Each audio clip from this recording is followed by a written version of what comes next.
আজ শুক্রবার, রাত এখনো 10:30। 10:45।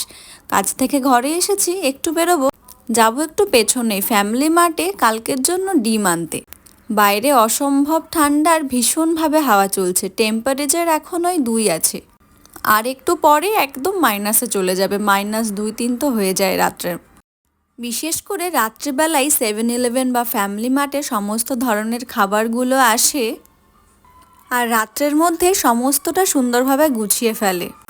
দিনে সব ধরনের এই যে খাবারগুলো, এগুলো আসে না।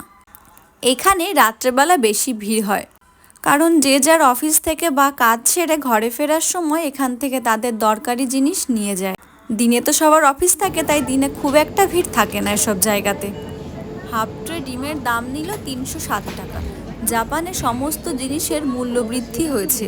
এই একটা সিগন্যাল পার হলেই 2 মিনিট হাঁটলেই আমার ঘর।